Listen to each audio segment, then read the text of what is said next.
பிரகலாதன் இவ்வளவு கஷ்டத்தை அனுபவிச்ச பிறகும் அவனால விஷ்ணுவை பார்க்க முடியலன்ற துக்கத்துல அவர் வேண்டிட்டு இருக்கான். அப்படி அவன் வேண்டிட்டு இருக்கும்போது சடனா விஷ்ணு அங்க தோன்றி பிரகலாதன் கிட்ட அன்பா பேசுறாரு. இதனால பிரகலாதன் தன் வாழ்க்கையோட குறிக்கோள் நிறைவேறிய மாதிரி சந்தோஷப்படுறான். இதை பார்த்துட்டு விஷ்ணு பகவான் உனக்கு என்ன வேணும்னாலும் கேளுன்னு கேக்குறாரு. அதுக்கு பிரகலாதன் நான் எப்பவுமே உங்களை நினைச்சிட்டு இருக்கணும், நான் காணும் இடமெல்லாம் நீங்க தான் தெரியணும்னு கேக்குறான். அப்புறம் அவன் மறுபடியும் அவங்க வீட்டுக்கு போறான். போற வழியெல்லாம் அனைத்து உயிர்களிலும் விஷ்ணுவோட உருவத்தை பார்த்துன்னு சந்தோஷமா போறான். அவன் வருவதை பார்த்து ஊர் மக்கள் எல்லாரும் ரொம்பவே சந்தோஷப்படுறாங்க. அப்புறம் அவன் ஈரண்யகசிபு கிட்ட போறான். அவனை பார்த்ததுமே கோவமடைந்த ஈரண்யகசிபு, நீ எதுக்கு இங்க வந்த, உனக்கு அந்த விஷ்ணு தானே முக்கியம்னு கேட்க, அதுக்கு பிரகலாதன், இந்த ஒரு ஜென்மத்துல மட்டும்தான் நாம் தந்தை மகனாக வாழ முடியும், ஆனால் அனைத்து ஜென்மத்திலும் விஷ்ணு பகவான் நமக்கு தந்தையாகவும் கடவுளாக அனைத்து உயிர்களிலும் இடங்களிலும் இருப்பார்னு சொல்ல, ஈரண்யன் அனைத்து இடங்களிலும் இருப்பாரான்னு கேட்டு பக்கத்துல இருக்கிற ஒரு தூணை காட்டி, இந்த தூண்ல உன் இறைவன் இருக்காரான்னு கேக்குறான்.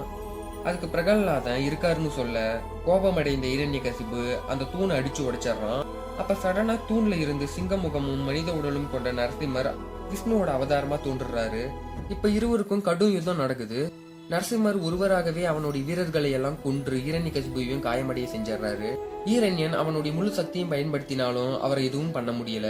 இறுதியா அவனோட வரத்தை தெரிஞ்ச நரசிம்மர் பகல்லையும் இல்லாம இரவிலும் இல்லாம சூரியன் அஸ்தமிக்கும் வேலையில மாளிகைக்கு உள்ளேயும் இல்லாம வெளியவும் இல்லாம வாசற்படியில அவன் உடல் தரையிலும் இல்லாம வானத்திலும் இல்லாம அவர் மடியில வைத்து எந்த ஒரு அஸ்திரத்தாலும் இல்லாம ஆயுதத்தாலும் இல்லாம அவருடைய விரல் நகத்தால பிறந்த எந்த ஒரு உயிராலும் இல்லாம ஒரு தூணிலிருந்து தோன்றி அவனுடைய வயிற்றை கிழித்து நரசிம்மர் அவனை வதம் செஞ்சாரு.